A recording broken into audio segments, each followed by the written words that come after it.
ಕಾಂಗ್ರೆಸ್ನಲ್ಲಿ ಮುಖ್ಯಮಂತ್ರಿಯಾಗಲು 500 ಕೋಟಿ ರೂಪಾಯಿ ನೀಡಬೇಕು ಎಂದು ಆರೋಪಿಸಿದ ಕಾಂಗ್ರೆಸ್ ಮಾಜಿ ಶಾಸಕಿ ನವಜೋತ್ ಕೌರ್ ಸಿಧು ಅವರನ್ನ ಪಕ್ಷದಿಂದ ಅಮಾನತುಗೊಳಿಸಿ ಪಂಜಾಬ್ ಕಾಂಗ್ರೆಸ್ ಸರ್ಕಾರ ಘಟಕ ಆದೇಶ ಹೊರಡಿಸಿದೆ. ಪಂಜಾಬ್ ಕಾಂಗ್ರೆಸ್ ಮಾಜಿ ಮುಖ್ಯಸ್ಥ ನವಜೋತ್ ಸಿಂಗ್ ಸಿಧು ಅವರ ಪತ್ನಿಯಾಗಿರುವ ನವಜೋತ್ ಕೌರ್ ಸಿಧು ಅವರನ್ನ ತಕ್ಷಣದಿಂದಲೇ ಜಾರಿಗೆ ಬರುವಂತೆ ಅಮಾನತುಗೊಳಿಸಿದ್ದು, ಅಮಾನತಿನ ಹಿಂದಿನ ಕಾರಣವನ್ನು ಬಹಿರಂಗಪಡಿಸಿಲ್ಲ. ಡಿಸೆಂಬರ್ 6ರಂದು ಪಂಜಾಬ್ ರಾಜ್ಯಪಾಲ ಗುಲಾಬ್ ಚಂದ್ ಕಟಾರಿಯಾ ಅವರೊಂದಿಗಿನ ಸಭೆಯ ನಂತರ ನವಜೋತ್ ಕೌರ್ ಮಾಡಿದ ಹೇಳಿಕೆಯು ಪಂಜಾಬ್ ರಾಜಕೀಯದಲ್ಲಿ ದೊಡ್ಡ ವಿವಾದಕ್ಕೆ ಕಾರಣವಾಗಿತ್ತು.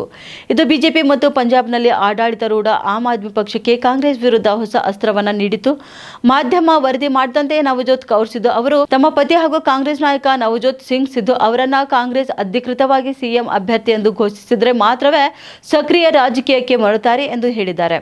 ಜೊತೆಗೆ 500 ಕೋಟಿ ರೂಪಾಯಿ ಮೊತ್ತದ ಸೂಟ್ ಕೇಸ್ ನೀಡುವ ಯಾರಾದರೂ ಮುಖ್ಯಮಂತ್ರಿ ಆಗ್ತಾರೆ, ಆದ್ರೆ ನಮ್ಮ ಬಳಿ ಅಷ್ಟೊಂದು ಹಣವಿಲ್ಲ ಎಂದು ಆರೋಪಿಸಿದ ಅವರು, ಸಿಎಂ ಹುದ್ದೆಗೆ ಯಾರು ನನ್ನಿಂದ ಹಣ ಕೇಳಿಲ್ಲ, ಆದರೆ ವ್ಯವಸ್ಥೆಯೇ ಹಾಗೆ ಕಾರ್ಯನಿರ್ವಹಿಸುತ್ತದೆ ಎಂದು ಅವರು ಸ್ಪಷ್ಟನೆ ನೀಡಿದರು.